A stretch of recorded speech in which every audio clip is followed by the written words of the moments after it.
ان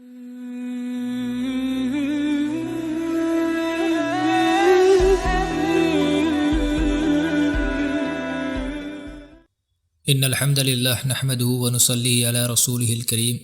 اما بعد ان اللہ وملائکتہ یصلون علی النبی یا ایہا الذین آمنوا صلوا علیہ وسلموا تسلیما اللہم صلی علی محمد وعلی آل محمد اللہم بارک علی محمد وعلی آل محمد رب یسر ولا تعسر وتمم بالخیر۔ السلام علیکم ورحمۃ اللہ وبرکاتہ۔ آج کی کلاس میں انشاءاللہ ہم حضرت ابوبکر رضی اللہ تعالیٰ عنہ کی بایوگرافی کو کنٹینیو کرتے ہوئے ان کی جو دور خلافت میں جو چیلنجز ان کے سامنے آئے تھے، جو انہوں نے فیس کیے تھے، انہی کے بارے میں انشاءاللہ ہم ڈسکس کریں گے۔ جو تیسرا سب سے بڑا چیلنج حضرت ابوبکر رضی اللہ تعالیٰ عنہ کے سامنے آیا ان کے دور خلافت میں، وہ تھا ردہ وارز کا، حروب الردہ۔ ان کو حروب الردہ کہا جاتا ہے، یعنی کہ یہ بہت زیادہ جنگیں لڑی گئی تھیں۔ حرب کہتے ہیں لڑائی کو، حروب کہتے ہیں اس کا پلورل فارم کو، کافی ساری جنگیں ہوئی تھیں۔ حروب اور ردہ کہتے ہیں ارتدہ سے بنا ہوا ہے، ارتدہ کہتے ہیں عربک میں الٹے قدم پھر جانے کو۔ اب فتح مکہ کے بعد بہت سارے قبیلوں نے فوج در فوج اسلام قبول کیا ہے، اس میں سے کافی سارے لوگوں نے صرف پولیٹیکلی انکلائنڈ ہو کر کے، پولیٹیکل ریزنز کی وجہ سے کہ اب تو مسلمانوں کی ایک ایسی فورس ہو گئی ہے، مسلمان قابل طاقت ہو گئے ہیں، تو اس وجہ سے اب مجبوری میں ان لوگوں کو اسلام قبول کرنا پڑا تھا۔ تو ان لوگوں کا جو پیچھے انسپریشن تھا وہ اسلام نہیں تھا، بلکہ پولیٹیکل انکلینیشن تھا ان کا، کہ انہیں سروائیو کرنا تھا، اپنی جگہ کو مینیج ہی کرنا تھا، اسی کو رول کرنا تھا۔ تو جب رسول اللہ صلی اللہ علیہ وسلم کی وفات ہوئی تو سب سے پہلے جو لوگ پولیٹیکلی انکلائنڈ تھے اور اسلام کو ان کے دل میں نہیں اترا تھا، اسلام ایمان ان کے دل میں نہیں اترا تھا، تو ان لوگوں نے سب سے پہلے مرتد ہونا شروع کر دیا۔ تو جو لوگ مرتد ہوئے تھے، جو اسلام کو چھوڑ گئے تھے، مرتد ہونا کہتے ہیں اسلام کو چھوڑ دینا، تو ان لوگوں کے خلاف جو جنگیں ہوئی ہیں، یہ ان کو کہا جاتا ہے حروب اور ردہ، وارس آف دا ردہ۔ یہ حضرت ابوبکر رضی اللہ تعالیٰ عنہ کی دور خلافت کے سب سے بڑے چیلنج میں سے تھا، سب سے بڑے چیلنج میں سے، کیونکہ اس میں صرف ابوبکر رضی اللہ تعالیٰ عنہ ہی تھے جو ایک طرف اسٹانس لیے کھڑے ہوئے تھے کہ نہیں، مجھے ان کے خلاف جنگ کرنا ہے، ان کے خلاف جہاد کرنا ہے، جبکہ دوسرے بڑے بڑے جلیل و قدر صحابہ، ان کی یہ ماننا تھا کہ نہیں، ہمیں ان کے خلاف جنگ نہیں کرنا چاہیے۔ اب دیکھیے، جو یہ ردہ وارز ہوئے تھے، یہ 3 طریقے کے لوگوں کے خلاف ہوئے تھے، ردہ وارز جو ہوئے تھے۔ ایک وہ لوگ تھے جن لوگوں نے پورے سری طریقے سے، مطلب کمپلیٹلی انہوں نے اسلام کو چھوڑ دیا تھا اور وہ مرتد ہو گئے تھے، واپس آئیڈولیٹری کی طرف چلے گئے تھے، اور انہوں نے جو ہے بت پرستی واپس شروع کر دی تھی، اپنے جو پرانا دین تھا اسی پر لوٹ گئے تھے وہ، کیونکہ انہوں نے کہا رسول اللہ صلی اللہ علیہ وسلم اب نہیں ہے، تو مسلمانوں کی طاقت بھی ختم ہو گئی، اس وجہ سے جو ان کے دلوں میں تھا وہ باہر آ گیا، تو وہ اپنے آئیڈولیٹری کی طرف واپس چلے گئے تھے۔ ایک کیٹیگری یہ تھی مرتدوں کی، اور دوسری کیٹیگری مرتدوں کی وہ تھی جن لوگوں نے جو جھوٹے نبی کھڑے ہوئے تھے، کذاب نبی جو کھڑے ہوئے تھے، ان کو فالو کرنا شروع کر دیا تھا۔ اور اسی کیٹیگری میں جو جھوٹے نبی ہیں، کذاب نبی ہیں، وہ بھی اسی کیٹیگری میں آ جائیں گے۔ تو یہ دوسری کیٹیگری تھی۔ اور ایک تیسری کیٹیگری تھی جو تھے تو مسلمان اپنے آپ کو کہتے تھے، وہ کہتے تھے کہ ہم مسلمان ہیں، کلمہ بھی پڑھتے تھے، نماز بھی ادا کرتے تھے، روزے بھی رکھتے تھے، حج بھی ادا کرتے تھے، لیکن ان کا یہ کہنا تھا کہ ہم اب زکوٰۃ نہیں دیں گے، اور زکوٰۃ دینے سے انہوں نے انکار کر دیا تھا، اور وہ اپنے آپ کو کہتے مسلمان تھے۔ یہ بڑا کمپلیکیٹڈ تھا حضرت ابوبکر رضی اللہ تعالیٰ عنہ کے لیے ان کے خلاف جنگ کرنا، کیونکہ دو جو اوپر کی کیٹیگریز ہیں ان کے خلاف تو صحابہ اکرام نے کہا تھا کہ ٹھیک ہے، باقی صحابہ اکرام بھی اگری کرتے تھے کہ ٹھیک ہے، ہمیں ان کے خلاف جنگ کرنا چاہیے، جہاد کرنا چاہیے، لیکن جو تیسری کیٹیگری ہے وہ بڑا ٹرکی سا، بڑا کمپلیکیٹڈ سا مسئلہ ہو گیا تھا، کیونکہ وہ کہہ رہے ہیں اپنے آپ کو ہم جو ہیں ایمان لائے ہوئے ہیں اللہ پر، اس کے نبی پر، اور ہم نماز بھی پڑھتے ہیں اور کلمہ بھی پڑھتے تھے وہ، اور حج بھی پڑھتے تھے، حج بھی ادا کرتے تھے، بس جو انہوں نے ایک چیز سے منع کیا وہ تھی زکوٰۃ۔ ان کا ریزن یہ تھا کہ ہم رسول اللہ صلی اللہ علیہ وسلم کو زکوٰۃ دیتے تھے، رسول اللہ صلی اللہ علیہ وسلم کو ہی زکوٰۃ دینا آیا تھا، حکم جو تھا، اور اب جب رسول اللہ صلی اللہ علیہ وسلم نہیں ہے تو ہم زکوٰۃ بھی نہیں دیں گے، باقی ہم ہیں مسلم۔ تو اب جو جہاد ہے وہ مسلمان کے خلاف کرنا، یہ بڑا ہی ٹرکی مسئلہ ہو گیا تھا اس وقت،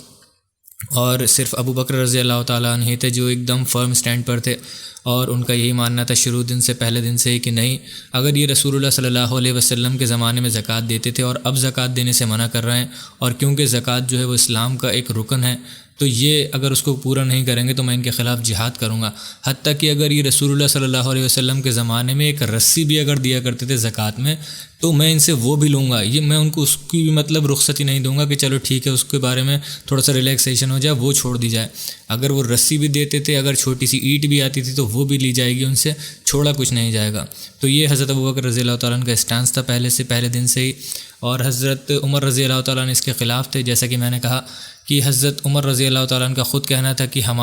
حضرت ابوبکر رضی اللہ تعالیٰ عنہ کا سینہ اللہ تعالیٰ نے کھول دیا تھا، اور ان کے اوپر ایک طریقے سے جیسے بشارت سی ہو گئی تھی کہ نہیں، ان کا اسٹانس جو ہے بالکل صحیح ہے وہ. اور آگے جا کر کے وہ ہم دیکھیں گے کہ وہ ان کا اسٹانس جو ہے صحیح ثابت ہوا. اب دیکھیں، جو جھوٹے نبیوں کا جو فتنہ اٹھا تھا، کذاب نبیوں کا جو سب سے پہلے فتنہ اٹھا تھا، اس کا جو سب سے پہلا کذاب نبی، جو سب سے پہلے کذاب جس نے آ کر کے دعویٰ کیا تھا کہ میں نبی ہوں رسول اللہ صلی اللہ علیہ وسلم کے بعد، وہ تھا مسیلمہ الکذاب. اب دیکھیے، یہ اس کے لیے بد نصیبی ہے کہ اس کے نام کے ساتھ ہی الکذاب لگ گیا، اور آج تک 1400 سال ہو چکے ہیں اس کو الکذاب کے ہی نام سے بلایا جاتا ہے.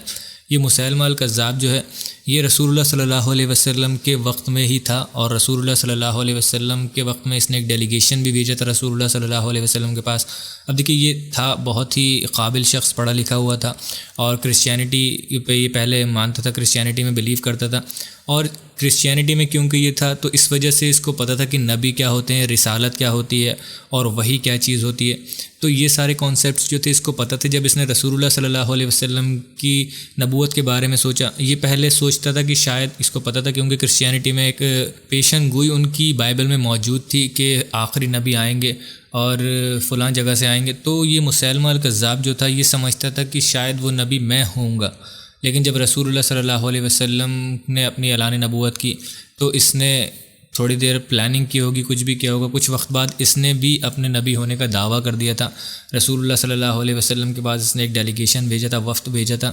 اور رسول اللہ صلی اللہ علیہ وسلم نے اس کو کذاب اسی وقت ڈکلیئر کر دیا تھا. اور یہ بھی دعویٰ کیا کرتا تھا یہ کہ میرے اوپر وحی نازل ہوتی ہے، اور جبرائیل علیہ السلام جو ہیں وہ وحی لے کر کے آتے ہیں. اور کچھ قرآن کا اس نے مطلب اپنے کلام کا اس نے ایک پارٹ بھی، اور کافی ساری صورتیں نازل ہوا کرتی تھیں اس کے اوپر، جو کہ اس کا دعویٰ تھا. اور اس میں سے کچھ ایک اگر میں اگزامپل آپ کو بتاؤں تو تھی الفیل ملفیل وما ادراک ملفیل،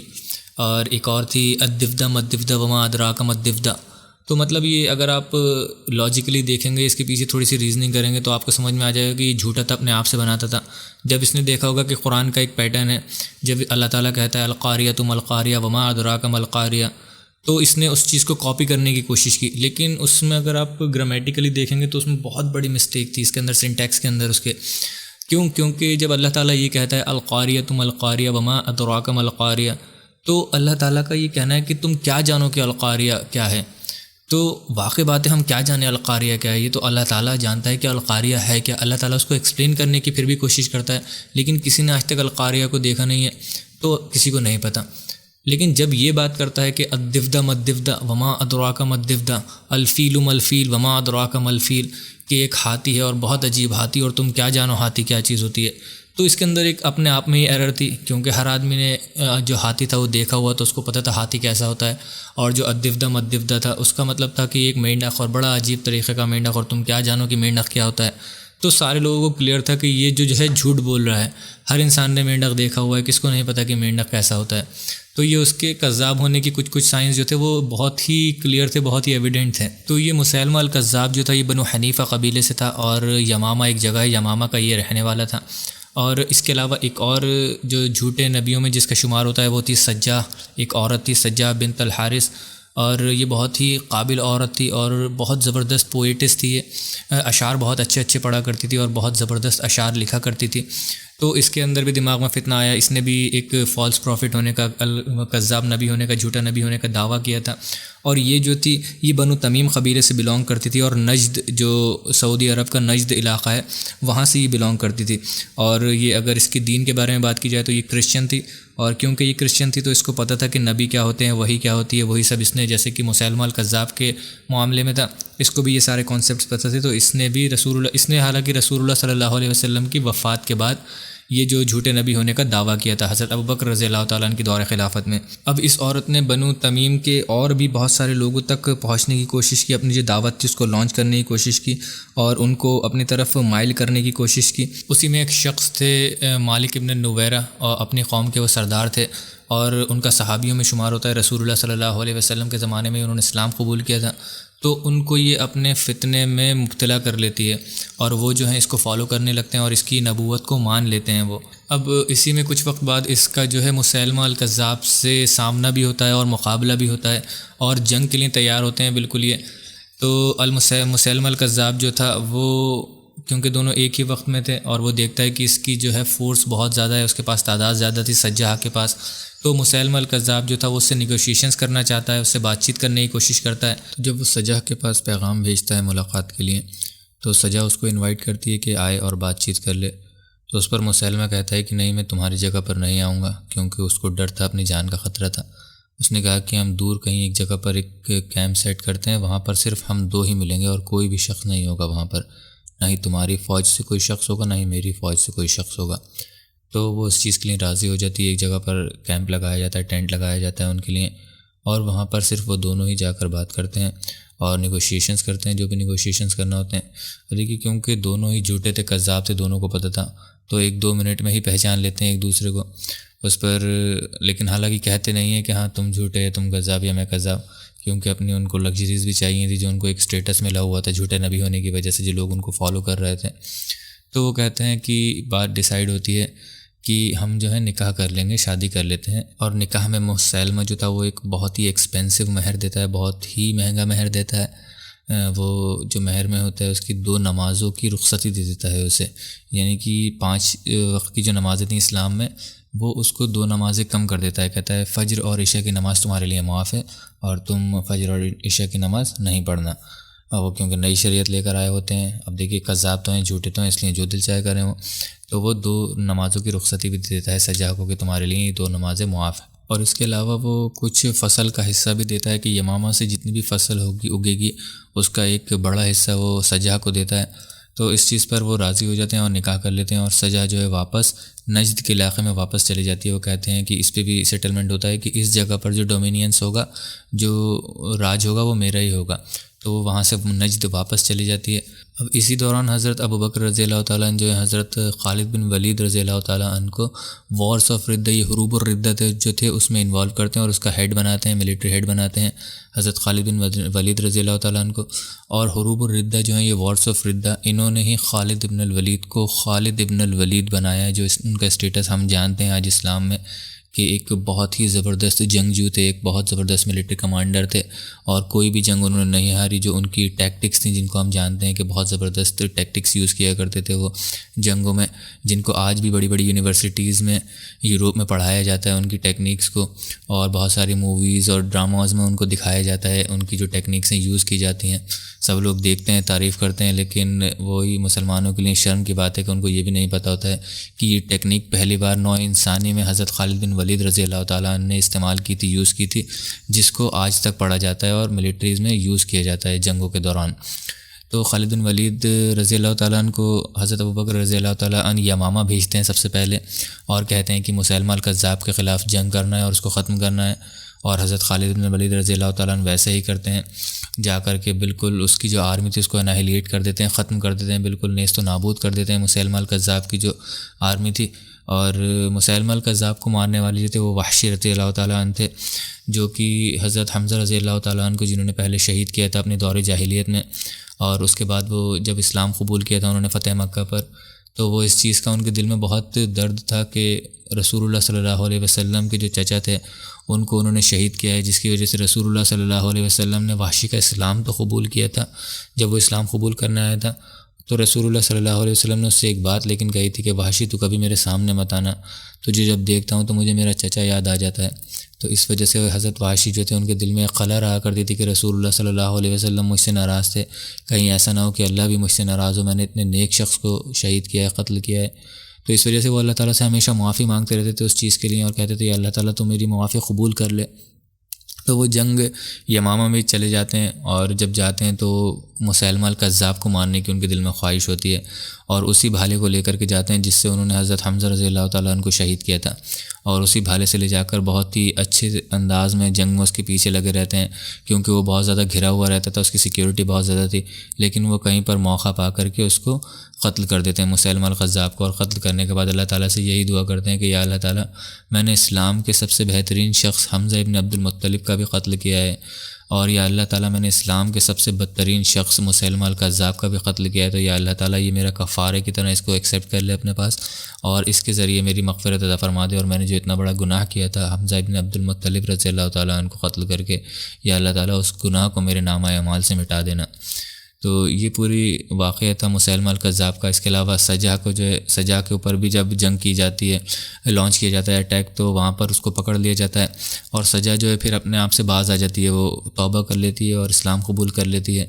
اور اپنا اسلام قبول کرنے کے بعد جو نارمل زندگی ہے وہ نارمل زندگی گزارتی ہے۔ اس کے بعد مطلب کہیں پر بھی نہیں آتا ہے کہ اس نے دوبارہ سے اپنے جھوٹے نبی ہونے کا دعویٰ کیا ہو،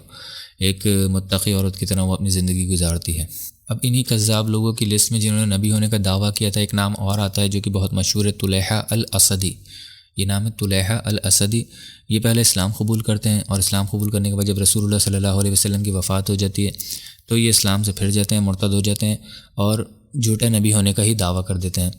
اس کے بعد جب حضرت ابوبکر رضی اللہ تعالیٰ عنہ کی فوج، مسلمانوں کی فوج ان کو پکڑ لیتی ہے، اور ان کا جو گروہ تھا، پورا گروپ تھا، اس کو پکڑ لیتی ہے، ان کے خلاف جنگ ہوتی ہے،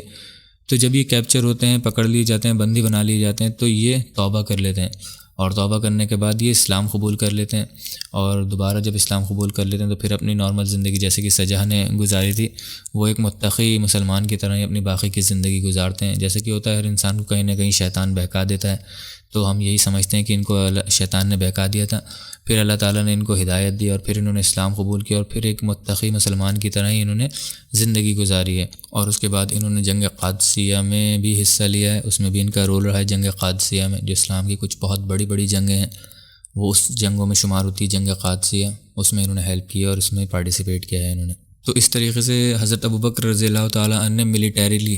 جتنے بھی جو جھوٹے نبی تھے، کذاب نبی تھے، ان کے اوپر ایک ایک کر کے کریک ڈاؤن شروع کیا، اور ان سب کو ایک ایک کر کے سب کا خاتمہ کر دیا، اور اس میں سب سے بڑا رول پلے کیا حضرت خالد بن ولید رضی اللہ تعالیٰ عنہ نے۔ وہ ایک جگہ سے دوسری جگہ جاتے تھے، اس کے بعد تیسری جگہ جاتے تھے، اور ایک طریقے سے بالکل جس کو کہتے ہیں صفایا کر دیتے تھے، پوری فوج کو ہی ختم کر دیا کرتے تھے۔ حالانکہ کوئی بہت بڑی تعداد نہیں تھی ان کے پاس اپنی فوج کی، لیکن ان کے پاس ہمت، طاقت اور اللہ پہ جو ان کا توکل تھا، بے جھجک گھس جایا کرتے تھے جنگ کے اندر، ایسے ہی اپنا پورا گھوڑا لے کر کے، اور صحابہ اکرام ان سے پوچھتے بھی ہیں کہ اے خالد تم ایسے ہی اکیلے گھس جاتے ہو دشمن کی فوج میں، تمہیں ڈر نہیں لگتا؟ تو ان کا جواب تھا کہ میں ڈر کائے کا لگے گا مجھے، تو میں تو گھستا ہی اس فوج کے اندر اس لیے ہوں کہ میں شہید ہو جاؤں، کہ اللہ تعالیٰ سے جا کر کے ملوں، اور مجھے موت تب تک نہیں آ سکتی جب تک اللہ تعالیٰ نے لکھی نہیں ہوگی۔ اور وہی ان کا مقدر بھی تھا۔ آپ دیکھیں کہ کتنی جنگیں لڑی ہیں، ہزاریوں جنگیں لڑی ہیں، اسلام کے سب سے بڑے جنگجو تھے، سب سے بڑے ملٹری کمانڈر تھے، لیکن ان کی وفات جو ہوئی ہے وہ بستر مرگ پر ہوئی ہے، جا کر کے اپنے گھر میں، اور اس پر بہت افسوس بھی وہ کیا کرتے تھے کہ میں ایسا کیوں مر رہا ہوں، یہ عورتوں والی موت میں کیوں مر رہا ہوں، اس کو عورتوں والی موت سمجھتے تھے، اور وہ کیونکہ بہت بڑے جنگجو تھے وہ سمجھتے تھے کہ شاید جنگ میں ہی میری وفات ہوگی۔ اور آپ دیکھ لیجئے بے پناہ جنگیں انہوں نے اپنی زندگی میں کی ہیں، اپنے کہتے ہیں سر سے لے کر پاؤں تک ان کی کوئی جگہ ایسی نہیں تھی جہاں پر ان کے تلواروں کا، زخم کا، نیزے کا نشان نہ ہو، لیکن پھر بھی اللہ تعالیٰ کو اگر موت نہیں دینا تھی تو ان کی کہیں پر بھی موت نہیں آئی، موت ان کی گھر میں لکھی تھی تو گھر میں ہی ان کی، اپنے بستر پر ہی ان کی موت ہوئی ہے۔ تو یہ واقعہ تھا کذاب نبیوں کا اور حروب الردہ کا، اور انشاءاللہ اگلی کلاس میں جو ہم چیلنج پڑھیں گے، اگلا جو حضرت ابوبکر رضی اللہ تعالیٰ عنہ کی دور خلافت میں انہوں نے فیس کیا، وہ ان لوگوں کا ہوگا جنہوں نے زکوٰۃ دینے سے منع کر دیا تھا حضرت ابوبکر رضی اللہ تعالیٰ عنہ کو۔ سبحانک اللہم و بحمدک، اشہد ان لا الہ الا انت، استغفرک و اتوب الیک، وما علینا الا البلاغ المبین۔ جزاکم اللہ خیرا و احسن الجزاء۔